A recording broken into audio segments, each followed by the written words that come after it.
All right, here we are in Adobe Bridge, and we've got this garage shot where the client wants to remove all these boxes out of the shot. So here is all of our exposures. These are all the exposures that I've got to work with. Pretty simple, pretty basic. Here is the before, and here is the after.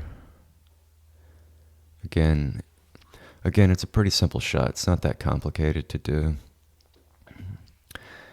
I'll come in here pretty quick and dirty and show you what I do to remove these boxes, but it might look like it's a lot because there's so many boxes, but basically all I'm going to do is really just make different paths and selections and kind of paint in the wall.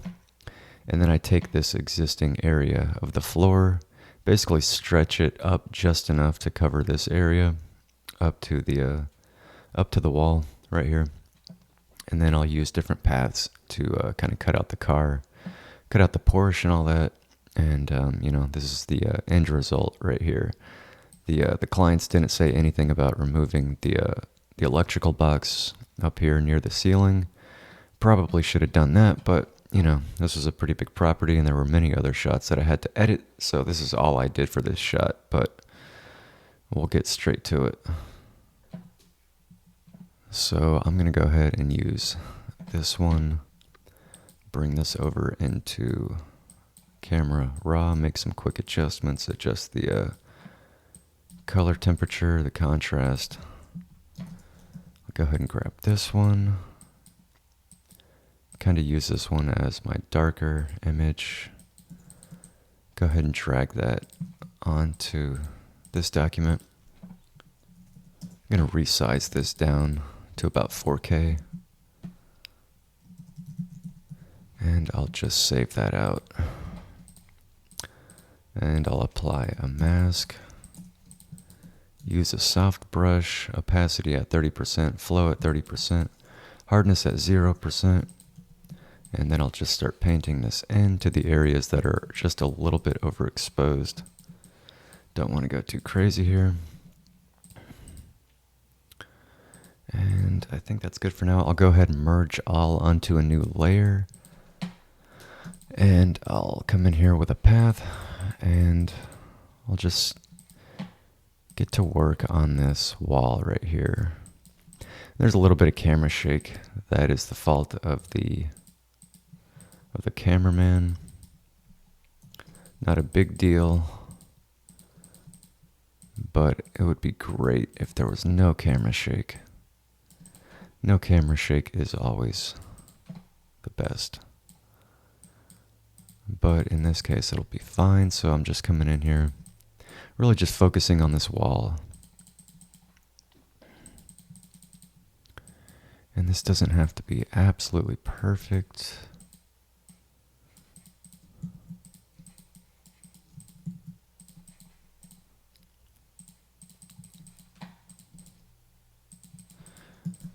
And then I'll make a selection and pop in a blank layer.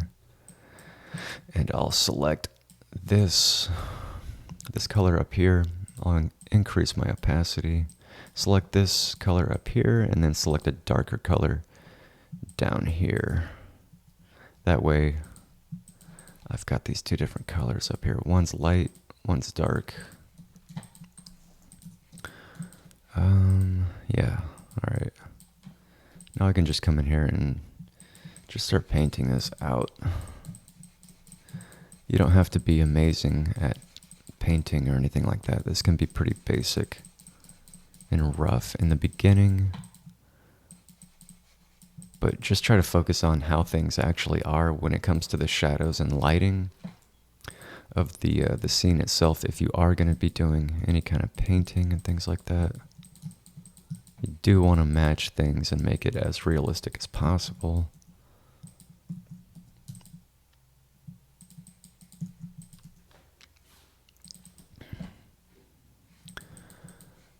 And I'll throw on a mask for that.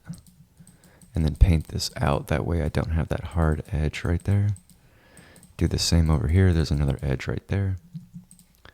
Control S or Command S to save it. I'm going to feather the mask of this, that way it's not very harsh. Then I'll select the layer and blur this bottom part out just a little bit. That way I don't have such sharp, jagged lines right there at the bottom. With this electrical box right here, looks like there's a little bit of a shadow right here. I'd like to maintain that shadow, so I'll come in here and just paint this out on that mask. And that's looking pretty good so far. And I'm just gonna Control S or Command S to save that. Then I'm gonna merge all onto a new layer again, and I want to get rid of the this box that's hanging over the electrical box right here. So I'm just gonna copy and paste this piece right here and just bring that down. Bring that down a little bit, and then pop in a new layer. Pop in a new layer, and then I'm gonna paint this part in using this color right here.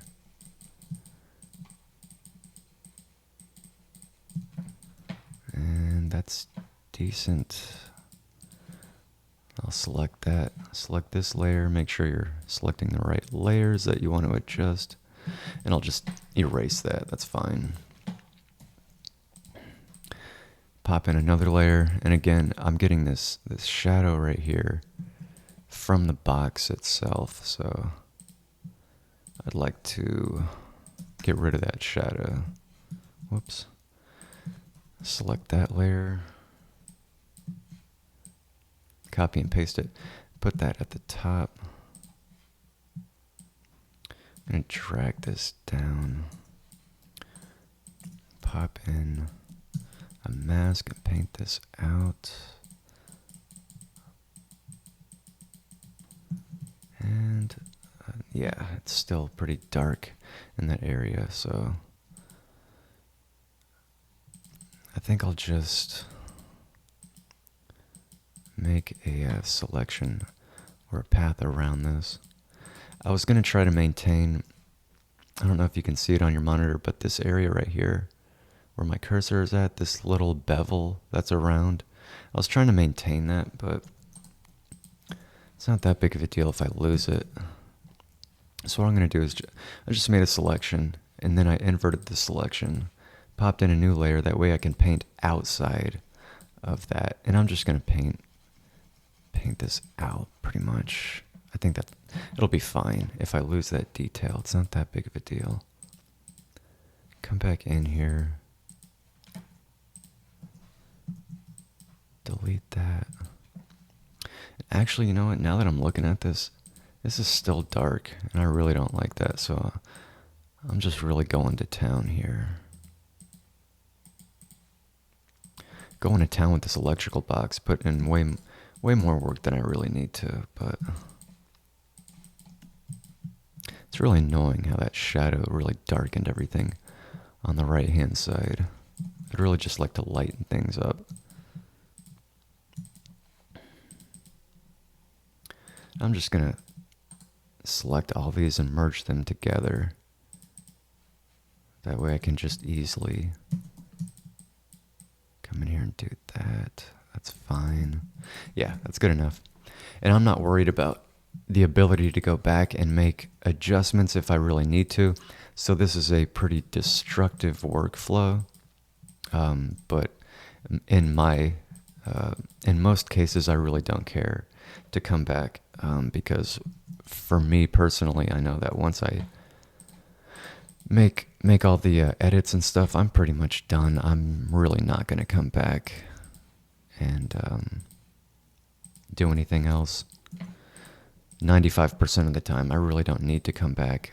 I mean, I kind of know what I'm doing, but if you feel like you need a non-destructive workflow, then always maintain your layers in your paths and things like that. That way, if you need to, you can go back and, adjust individual layers and things like that. But for me, it's not necessary. So what I just did there is I popped in a new path, made a path, made a selection, merged all onto a new layer. That way I can now Control C and then Control V, copy and paste the floor right there like that. And I'm just going to take this and use the distort tool or distort function, and I'm just going to slowly move this up. And I just want to do it enough to cover the area. And actually I want to bring this up a little bit more than just meeting the wall right here, because we're getting that reflection from the boxes themselves. We're getting the blue reflection from this bucket over here. We're getting the black reflections from these boxes over here. So instead of just coming up here and meeting the wall, I'd like to go up just a little bit more. That way we get less of those reflections. So in order to do that and kind of see where I'm at, I'll lower the opacity and bring this up. And when it comes to the lines in your perspective, make sure that you're kind of following this line or whatever lines that you're working with. That way you're not just, dragging something and moving it up like that, and then things get so distorted that it doesn't make sense anymore, so just keep that in mind. So I'll just move this up a little bit more than what I need. That way I've got some breathing room. And make sure that I've got each corner covered, right? I wouldn't want it to be like this. I wouldn't want it to be like that and then not have, the pattern match down there at the bottom. So just make sure that I'm going over that Porsche area right there. Just move it into place. It's pretty simple. And I'll just lower the opacity to make sure that the lines are kind of matching up so that I get a decent perspective, and that's fine. I'll hit enter to apply it and then come back into my paths, and I'll hide that layer for now. And now I'm just going to make the path for the floor area. And I'll come down here and I'll just trace around the Porsche itself using the pen tool.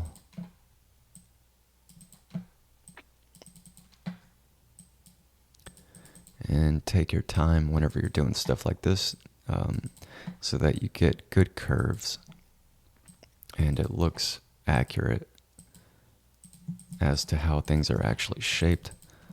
So I'll just make that selection and apply a mask to it, just like that. And that's pretty much it. It's not very difficult. We're just taking existing pieces of the image, we're copying and pasting it, and then we're moving it into place. We're manipulating those individual layers, like this one right here. So I'll just select that mask and then I'm going to feather it. That way it's not harsh, the edge itself. 0.6 is fine. But yeah, it's a pretty quick, easy, and effective way. Those are huge boxes that are taking up a big portion of the image. And with, some basic techniques, we're able to really just get rid of it. So if somebody showed me this and I didn't know that they had to remove these boxes, at a quick glance, I wouldn't know that there were even boxes here. I wouldn't know that things were manipulated and edited over here or anything like that. But we do still get a little bit of that. We're getting that blue bucket right here. I'm seeing a little bit of yellow from the handles and the reflection, because this does have a somewhat reflective material to the floor, whatever these are called in the garage for the floor that they installed. But overall, I think that's decent. I'll just keep going to finish this image. One thing that I could do is pop in a hue and saturation layer, and maybe just desaturate this. But this does have a little bit of color. It's not just completely black or gray, but I mean, you could just kind of desaturate this to get rid of the yellows and the yellows and those blues. I don't want to go too crazy, but just to illustrate the point of something that you could do if you encounter a problem like that, you know. I'll just come in here real quick with the spot healing brush, and as long as it does a good job maintaining the texture pattern, I'll use the spot healing brush. Sometimes it doesn't maintain that texture, and it moves things around in a different way that is not consistent, you know, with the pattern itself. And then I'll just come in here and do that real quick. That's fine. Pretty quick and dirty, but, you know, it's all about how much time you have. And then come back here and clean up a little bit more with the patch tool. Come in here and remove that. Again, I can remove this too, but that's spending more time than I really need to. And to illustrate the point of a problem like this, I think we've kind of done that, so it's not really necessary. I don't care for how harsh this little edge is over here, and it looks like I missed a few pixels with the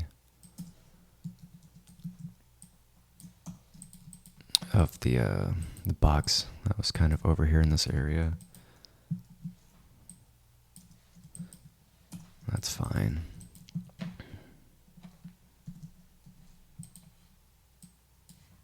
And this little corner over here isn't perfect, but again, nobody's really going to notice that from a distance. But as a general rule, you know, just make everything as perfect and nice as possible. And, you know, there's probably a few more things that I could do with this. I'll just flip it to give myself a fresh perspective. I think it looks decent overall. Yeah, looks fine. I think for now I'll just go ahead and run my sharpen pass. And, you know, pretty much call it a day with this image. I think it looks decent. Make sure that the cameraman's not in the reflection of the mirror or the reflection in the back. Anything like that. But again, you know, here is the before, here's the after. You know, I should probably add a little bit of brightness to this and just paint that in real quick. Give it a little bit of life. But yeah, that's decent. It didn't take a ton of time. And that's a pretty big edit. It's a lot of stuff to remove for one, you know, for one image. It's a lot of stuff just sitting there. Should be the responsibility of the agent or the client or homeowner to remove and really clean up the scene, but sometimes they just don't do that, and they will rely on the photographer and the editing team to, you know, get the result that they want. But I think this image looks pretty decent overall.